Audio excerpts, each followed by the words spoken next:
అంత టాలెంట్ ఉంది వాడిలో. టైం ఎంత? కాదు నాన్న, భరత్ అంకుల్ ఫోటోగ్రాఫిక్ మెమరీ నేర్పిస్తూ ఉన్నారు. Photography Maria? ఒకటి లేదని ఫోటో స్టూడియో పెడుతున్నాడా? నువ్వు ఎప్పుడు చూసినా వాడితోనే తిరుగుతున్నావు. వాడు చూపే సరిగ్గా లేదు. భరత్ అంకుల్ గురించి అలా మాట్లాడకండి. ఆయన పెద్ద పోలీస్ ఆఫీసర్. మమ్మల్ని అలా చేస్తానని చెప్పారు. కొట్టానంటే పిచ్చి పిచ్చిగా వాగుతున్నావు. పోలీస్ అంట ఏమంటాడు? బుల్లెట్ తగిలి కాలు వెరగొట్టుకొని మిమ్మల్ని కూడా తనలో కూర్చోమంటాడా? ఇంకోసారి వాళ్ళ ఇంటికి వెళ్ళావో చివరిసారిగా చెప్తున్నా, పోలీస్ అనే మాట కూడా నీ నోట్లోంచి రాకూడదు. ఒకవేళ వచ్చిందో ఇప్పుడే చదువు మార్పించేసి కొట్లో పొట్లాలు కట్టిస్తాను.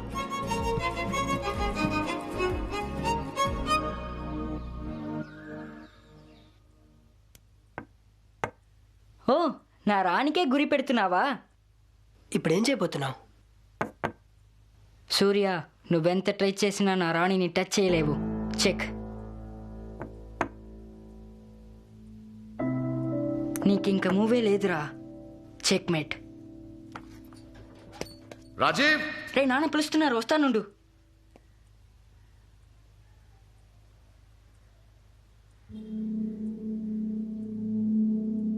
సూర్య! నాన్న! రే సూర్య, చూడరా, నాన్నని ఎవరు పొడి చేసి వెళ్ళిపోయారా? నాన్న లే నాన్న. నాన్న, రే సూర్య, ఏదో ఒకటి చేయరా.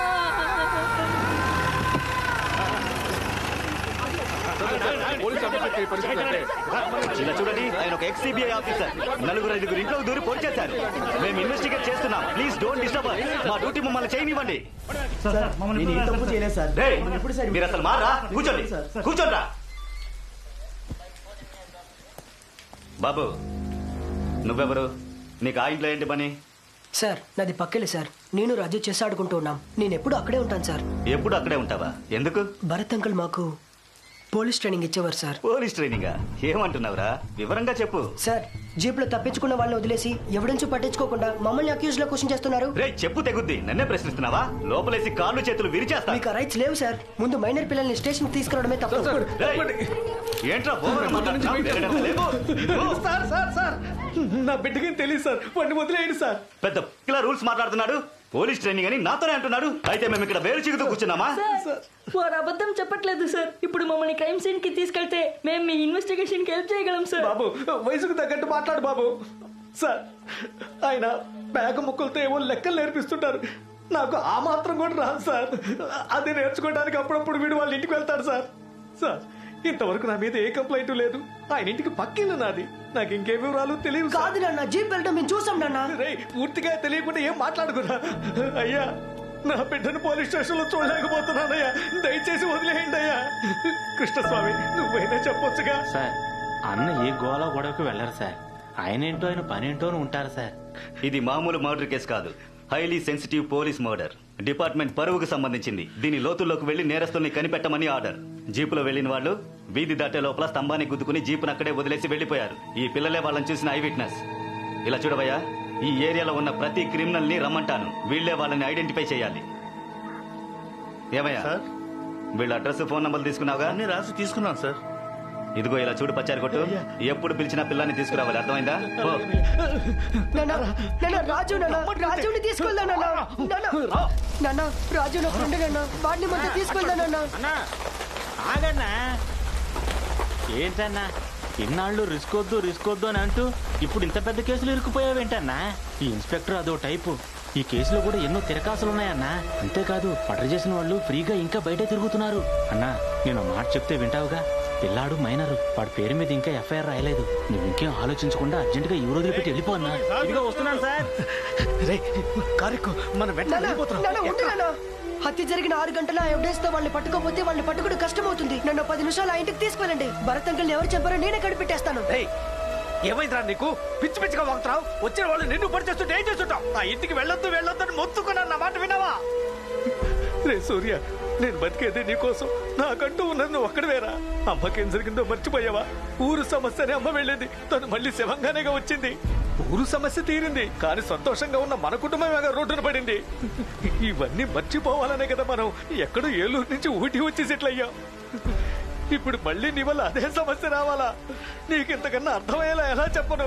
అయ్యో, నా తల. ప్లీజ్ నన్ను ఒక 10 నిమిషాలు ఆ ఇంటికి తీసుకువెళ్ళండి నాన్న. ఇలాగే నువ్వు మాట్లాడుతున్నావు అనుకో, ఈ కొండ మీద చుట్టూకి చచ్చిపోతాను రా. నాన్న ప్లీజ్ నాన్న వెళ్ళొద్దు నాన్న, నువ్వు చెప్పినట్టు వింటాను నాన్న.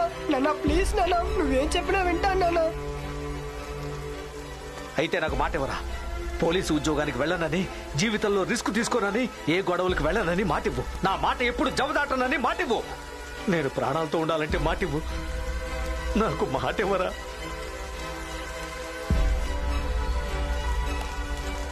నీ మీద ఒట్టు నాన్న.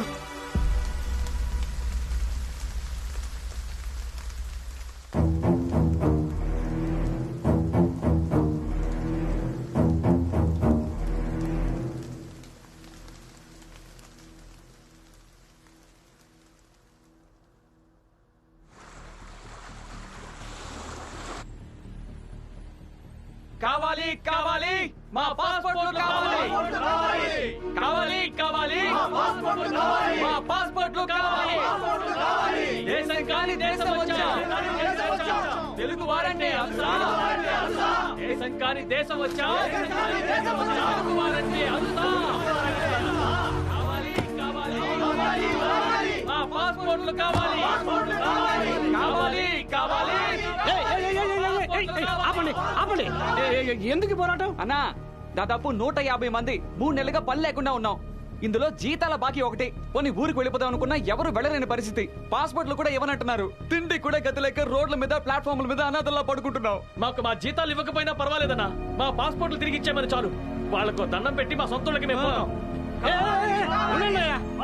ఉండమంటుండే అందుకని దండాలు పోరాటాలు చేస్తారా? ఇది మన ఊళ్ళో కాదు, పట్టుకుని లోపల దోస్తారు. చేతిలో పాస్పోర్ట్ కూడా లేదు. ఏంట్రా మీ ధైర్యం?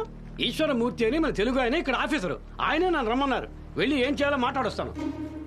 మీ సమస్య గురించి ఎంక్వైరీ చేశాను. కంపెనీ పేరు ఎల్లో స్టోన్ కన్స్ట్రక్షన్స్.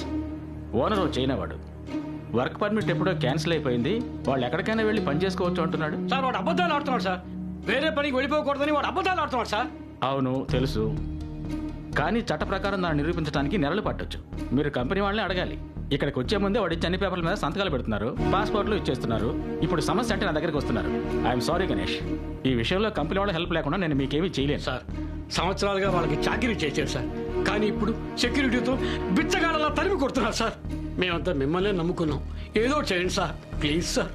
చేయలేనని చెప్పడానికి ఎందుకన్నా పోలీస్ ఆఫీసరు?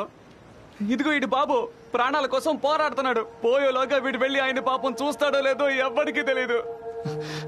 నా పెళ్ళానికి ప్రసవ తేదీ అన్నా, కనీసం ఆసుపత్రి ఖర్చులు కూడా డబ్బులు పంపలేని నువ్వే మొగుడు అయ్యా అని అడిగింది.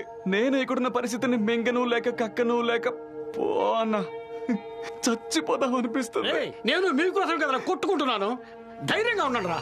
ఒరే జన, మనం దేశం కాని దేశం వచ్చి చెమట వచ్చి నిజాయితీగా పనిచేసాం, అది వృధా కాదురా.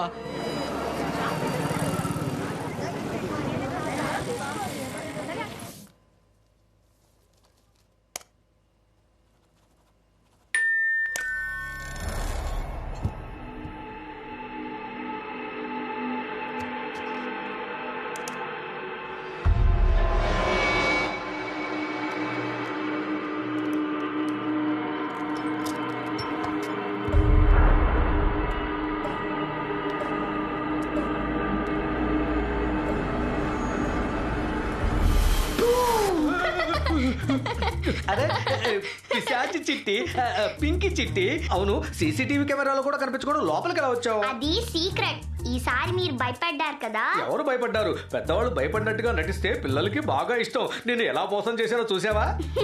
అయ్యో అంకుల్, మీరే మోసపోయారు. నన్నే అడ్డు పట్టిస్తావా? నా కొడుకు రాని నీ తోకని కచ్చేయమని చెప్తాను. అమ్మో, రేపటి నుంచి చీకటి పడగానే అంకుల్, కొడుకు చేయాలి. మిమ్మల్ని ఎలా భయపెట్టాలో నాకు నేర్పించింది మీ అబ్బాయే. అయినా సూర్య అంకుల్ రావడానికి బాగా లేట్ అవుతుంది. ఈ ఏరియాలో మన వాళ్ళకి పాస్పోర్ట్ ప్రాబ్లం అంట. సూర్య అంకుల్ అందరూ కలిసి పోలీస్ స్టేషన్ కి వెళ్లారు. పోలీస్ స్టేషన్ కా? నా బిడ్డ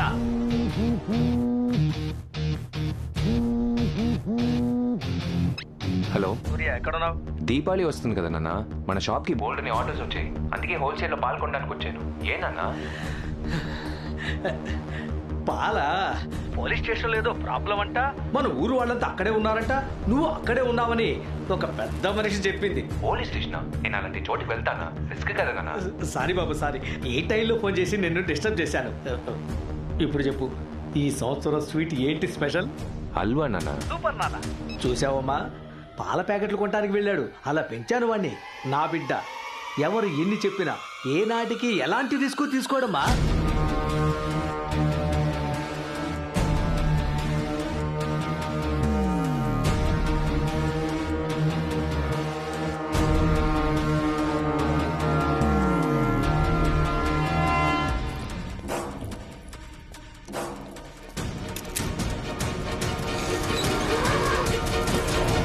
నా బిడ్డ గురించి ఇంకా చెప్తాను విను.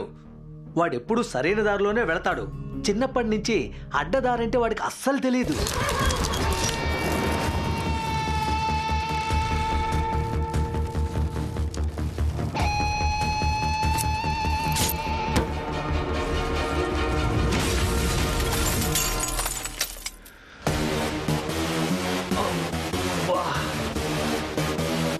ఈ పోరాటాలు కొట్లాట్లు వాడికి నచ్చవమ్మా. అది ఎంత పెద్ద రిస్కో నాకంటే వాడికే బాగా తెలుసు.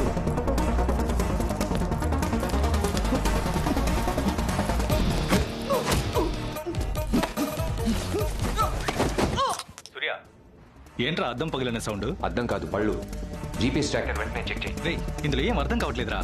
నేను నొక్కమనేది 2 బటన్లు, ఒకటి స్పేస్ బార్, ఇంకొకటి ఎంటర్. అది కూడా చేయలేవా? మర్చిపోయాను. వచ్చింది. ఇప్పుడు ఎటు వెళ్ళాలి? రైటా లెఫ్టా? రైట్.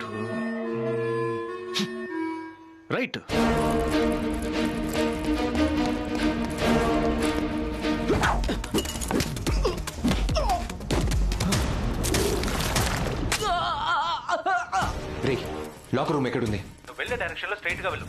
లాస్ట్ లో ఉండేది లాకరే.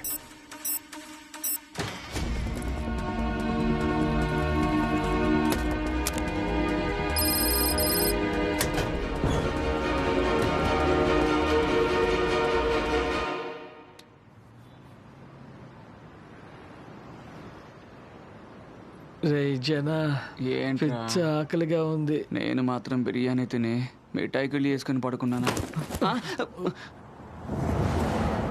పోరంబోకు మనుషులు పడుకున్నారని కూడా చూడకుండా చెత్తను ఎలా పడేసిపోతున్నాడో చూడు. జన, నాకు డౌట్. ఏంట్రా? ఈ వరదలు వచ్చినప్పుడు మన మీద జాలిపడి భోజనం ప్యాకెట్లు విసిరేశారు కదా. అవును. అలా ఇప్పుడు ఎవరైనా భోజనం ప్యాకెట్లు విసిరి వెళ్ళారేమో.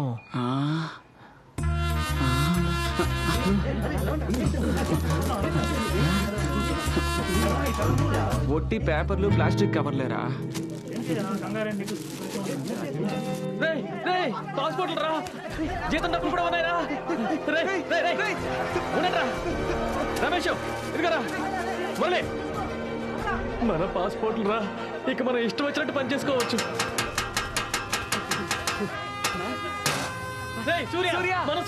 రండి త్వరగా రండి. నాసి బిర్యానీ ప్లేట్ తీసుకొని ముక్కలు వేసుకోండి. రండి.